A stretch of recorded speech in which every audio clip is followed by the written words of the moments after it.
Praise the Lord. கர்த்தருடைய பரிசுத்த நாமத்திற்கு மகிமை உண்டாவதாக. ஆதியாகமம் 26ஆம் அதிகாரம் 3ஆம் வசனம். நான் உன்னோடு கூட இருந்து உன்னை ஆசீர்வதிப்பேன் என்று கர்த்தர் ஈசாக்குக்கு தரிசனமாகி சொல்வதாக நாம் வாசிக்கிறோம். எப்படிப்பட்ட சூழ்நிலைகளிலே தேவன் அவருக்கு தரிசனமானார் என்றால், தேசத்திலே பஞ்சம் ஏற்பட்ட பொழுது ஈசாக்கு எகிப்துக்கு போகலாமா என்ற நினைவோடு கூட இருக்கும் பொழுது தேவன் அவருக்கு தரிசனமாகி, நீ எகிப்துக்கு போகாமல் நான் உனக்கு சொல்லும் தேசத்திலே குடியிரு, இந்த தேசத்திலே வாசம் பண்ணு, அப்பொழுது நான் உன்னோடு கூட இருந்து உன்னை ஆசீர்வதிப்பேன் என்று தைரியப்படுத்துகிறார். நம்முடைய வாழ்க்கையிலும் வெறுமையின் சூழ்நிலைகள் காணப்படும் பொழுது, பலவீனங்கள், பாடுகள், கண்ணீர்கள், இப்படிப்பட்ட சூழ்நிலைகள் நம்மை சூழ்ந்து கொள்ளும் பொழுது தேவன் நம்மை வைத்த ஸ்தானத்தை விட்டு நாம் விலகி ஓட பிரயாசப்படுகிறோம். ஆனால் தேவன் சொல்லுகிறார், நீங்கள் இருக்கிற சூழ்நிலைகளிலே, இருக்கிற ஸ்தானங்களிலே அவர் உங்களை உயர்த்த போதுமானவர். சங்கீதம் 18:3 என்னுடைய உயர் ஸ்தலங்களில் என்னை நிறுத்துகிறார் என்று சங்கீதக்காரன் சொல்கிறார். நமக்கென்று தேவன் ஒரு பாதையை, ஒரு ஸ்தானத்தை வைத்திருக்கிறார். நம்முடைய கையின் பிரயாசங்களிலே அவர் நம்மை உயர்த்த போதுமானவர். நாம் எந்த ஸ்தானங்களில் இருக்கிறோமோ அவைகளின் மத்தியிலே நம்மை உயர்த்த, நம்மை மேன்மைப்படுத்த அவர் போதுமானவராகவே இருக்கிறார். மற்றவர்களுடைய பாதைகளை பார்த்து நாம் ஏங்கி நிற்காதபடி நமக்கென்று வைத்த பாதைகளிலே தேவன் நம்மை உயர்த்துவார் என்ற நம்பிக்கையோடு கூட தேவன் பட்சத்திலே நில்லுங்கள். தேவன் உங்களோடு கூட இருப்பாரானால் எல்லா சூழ்நிலைகளையும் நீங்கள் கடந்து போக அவர் உதவி செய்வார். இஸ்ரவேலை ஆசீர்வதிப்பதே கர்த்தருக்கு பிரியம் என்று சொல்லி வாசிக்கிறோம்.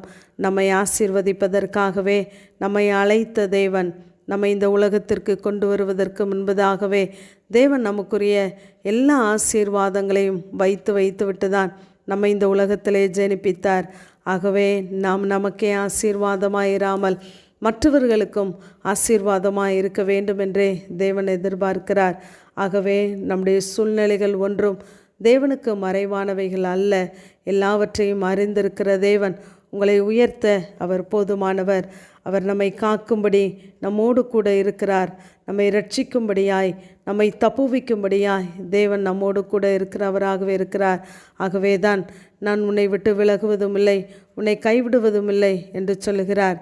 உபாகமம் 31:6 நீங்கள் பலன் கொண்டு திடமனதாயிருங்கள், நீங்கள் பயப்படவும் திகைக்கவும் வேண்டாம், உங்கள் தேவனாகிய கர்த்தர் தாமே உங்களோடு கூட வருகிறார் என்று சொல்லி பார்க்கிறோம். நம்மோடு கூட இருக்கிற தேவன் நம்மை ஆசீர்வதிக்கிறார். இந்த ஈசாக்கை எப்படி ஆசீர்வதித்தார் என்றால், அவனுடைய கையிலே விதை இருந்தது. இயற்கை சூழ்நிலைகள் சாதகமாக இல்லை. ஆனாலும் அந்த நேரத்திலே அவன் விதைத்த பொழுது அந்த வருடத்திலே 100 மடங்கு பலன் அடையும்படியாய் கர்த்தர் அவனை ஆசீர்வதித்தார் என்று சொல்லி பார்க்கிறோம். கையில் இருந்த விதை விதைக்கப்பட்ட பொழுது விளைநிலங்கள் அறுவடைக்கு ஆயத்தமாய் இருந்தது. இது தேவனே அவருக்கு செய்தார் என்று சொல்லி நாம் பார்க்கிறோம். அதே போல் அநேக சித்தனாக்கள், ஏசேக்குகள் வந்தது. ஆனாலும் ரெகோபோத்தை காணும்படியாய் கர்த்தர் உதவி செய்தார்.